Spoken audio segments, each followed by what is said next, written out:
दोस्तों, मैं कमल किशोर नागर अपने कक्षा 10 के गणित विषय की वही जो पिछले वीडियो में अपन ने पढ़ा था व्यक्तिगत श्रेणी का माध्य 17.1 के सवाल किए थे। आज उसी टॉपिक को अपन प्रश्नमाला 17.2 का अवर्गीकृत बारंबारता बंटन से माध्य ज्ञात करेंगे और उस अवर्गीकृत बारंबारता बंटन का माध्य ज्ञात करने का सूत्र है वो बोर्ड पे लिख रहे हैं। माध्य बराबर सूत्र होता है माध्य बराबर सिग्मा एफ एक्स बटा सिग्मा एफ, यही इसका सूत्र होता है। माध्य बराबर सिग्मा एफ एक्स बटा सिग्मा एफ। इस सूत्र की सहायता से अवर्गीकृत बारंबारता बंटन का माध्य ज्ञात करेंगे। इसके बाद इसी टॉपिक को अपन अब 17.2 के सवाल आज हल करेंगे।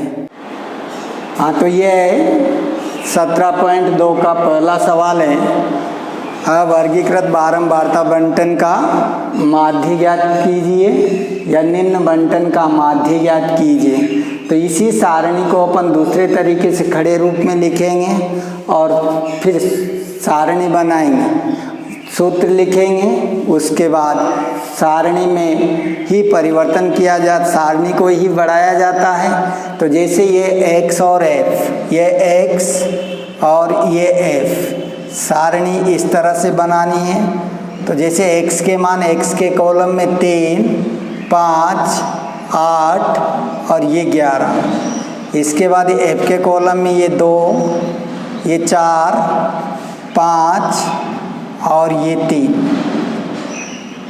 इसके बाद ये सवाल है, तो यानी कि इसका माध्य ज्ञात करने का सबसे पहले अवर्गीकृत बारंबारता बंटन का माध्य ज्ञात करने का सूत्र लिखेंगे।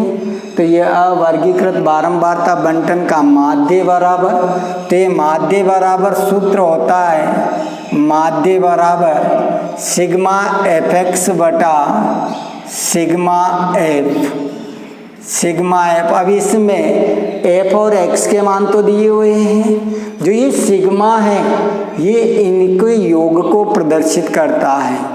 तो जैसे sigma F x, F into x इसका मतलब है, तो यानी कि एफ और एक्स को गुणनफल करके वही सारणी में अगला स्तंभ बनाएंगे। तो ये एफ इंटू एक्स का स्तंभ लिखेंगे, ये एफ और एक्स, ये एफ एक्स, इन दोनों को x को f से गुणा करके लिखेंगे। तो f x को गुणा किया तो 3 को 2 से गुणा करेंगे, तो ये 3 दूनी 6। इस 5 को 4 से गुणा करेंगे तो 8 पंजे 40। इसके बाद इस 8 को 5 चौकू 20, यानी कि 5 को 4 से गुणा करेंगे तो ये 5 चौकू 20। इसके बाद इस 8 को 5 से गुणा करेंगे तो ये 8 पंजे 40। इसके बाद 11 को 3 से गुणा करेंगे तो ये 33। इसके बाद अब ये इनको जोड़ेंगे, तो जैसे ये एफ वाले स्तंभ को जोड़ेंगे तो ये एफ वाला स्तंभ तो कहलाता है सिग्मा एफ, एफ वाले स्तंभ को जोड़ेंगे तो ये तो कहलाएगा सिग्मा एफ, सिग्मा एफ बराबर, और जो ये एफ एक्स वाला स्तंभ है इसको जोड़ेंगे तो ये कहलाएगा सिग्मा एफ एक्स, और इनको जोड़ करके सरल करेंगे। तो जैसे 2 और 4 6, 6 और 5 11, 11 और 3 14। इसके बाद इसको जोड़ेंगे 20, 6, 6 और 3 9। इसके बाद 4 2 8, 6, 6 3 9, यानी कि 99। तो सिग्मा एफ एक्स बराबर हुआ 99। अब इस माध्य वाले सूत्र में लिखेंगे, तो सिग्मा एफ एक्स बराबर, ये माध्य बराबर सूत्र में मान रखेंगे, माध्य बराबर sigma F x, sigma F x बराबर 99 है, तो ये 99 बटा सिग्मा एफ 14 है, तो सिग्मा एफ की जगह 14 लिखेंगे। इसके बाद अब इस 99 में 14 का भाग दे करके सरल करेंगे, तो ये माध्य बराबर माध्य बराबर 99 में 14 का भाग देना है, तो यानी कि 99 में 14 का भाग दिया तो 14 का पहाड़ा बोलेंगे 7 बार गया, 7 14 98 होते हैं। ये 7 ये दशमलव लगाएंगे, 1 बचेगा, फिर 0 उतारेंगे, 10 हो जाएंगे और 10 में 14 का भाग नहीं जाएगा और ये भाग टूट की 0 लगाएंगे। इसके बाद फिर 100 हो जाएगा और फिर वही 7 14 98 हो जाएंगे और यही इसका माध्य बराबर आंसर होगा।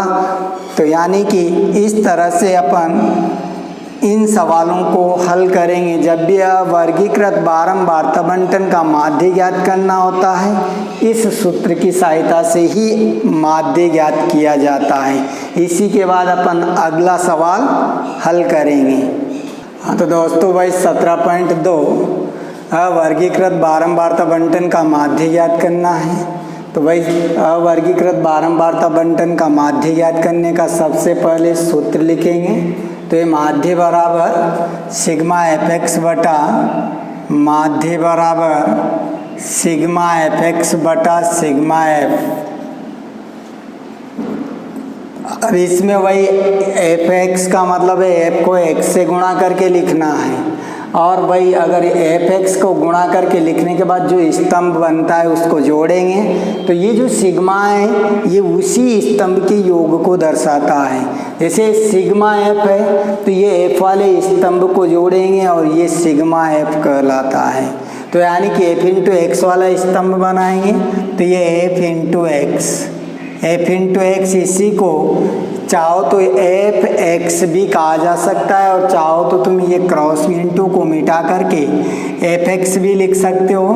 तो ये एफ एक्स वाला स्तंभ बनाओगे एफ एक्स बराबर, तो ये एफ एक्स बराबर यानी कि एफ को एक्स से गुणा करके लिखना है। तो जैसे 0.1 को 30 से गुणा करेंगे तो यानी कि ये होगा 1 से 30 को गुणा करेंगे 30 हो जाएंगे और एक अंक बाद दशमलव लगाएंगे तो वही ये 3 हो जाएगा और ये 3 लिखेंगे या 3.0 भी लिख सकते हैं। तो ये 3.0 यानी कि 1 को 30 से गुणा किया 30 हो गया और ये दशमलव के बाद एक अंक है तो एक अंक छोड़ करके दशमलव लगा देंगे तो ये कहलाएगा 3.0 हो गया है।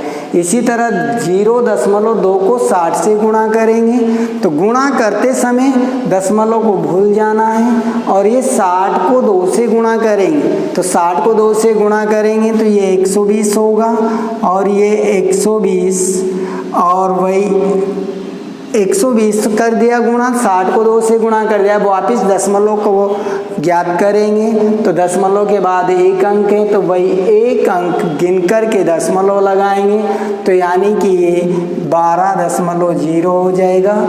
इसके बाद फिर वही 3 को 20 से गुणा करेंगे तो यानी कि 3 दूनी 6 यानी कि 60 हो जाएगा और ये 60 लिखेंगे। वही 60 में वही एक अंक गिन करके दशमलव लगाएंगे, दशमलव के बाद एक ही अंक है तो 6.0 हो जाएगा। इसके बाद फिर इस 0.4 को 40 से गुणा करेंगे तो यानी कि ये 4 चौको 16 होगा और ये 160 हो जाएगा और वही एक अंक गिन करके दशमलव लगाएंगे तो ये 16.0 हो जाएगा।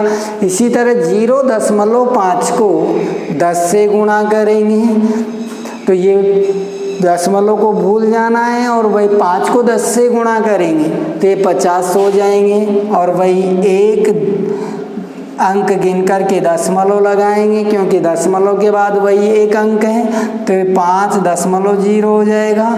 इसी तरह 50 को 0.6 से गुणा करना है तो यानी कि 6 को 50 से गुणा करेंगे तो ये 6 पंजे 30 यानी कि 300 हो जाएगा और ये 300 और ये एक अंक बाद दशमलव लगाएंगे तो यानी कि 30.0 हो जाएगा। इसके बाद वही एफ वाले स्तंभ को जोड़ेंगे तो वह तो सिग्मा एफ कहलाएगा। एफ एक्स वाले स्तंभ को जोड़ेंगे तो ये सिग्मा एफ एक्स कहलाएगा। और ये सिग्मा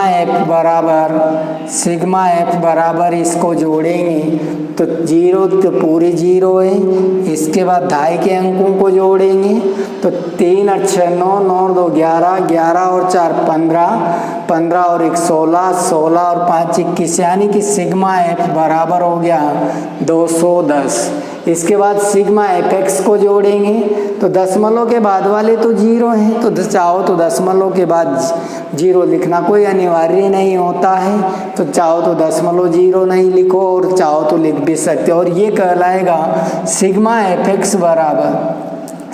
एफ एक्स बराबर इसको जोड़ेंगे तो ये 0 तो ऐसा का ऐसा आ जाएगा, ये दशमलव की जगह दशमलव लगा देंगे।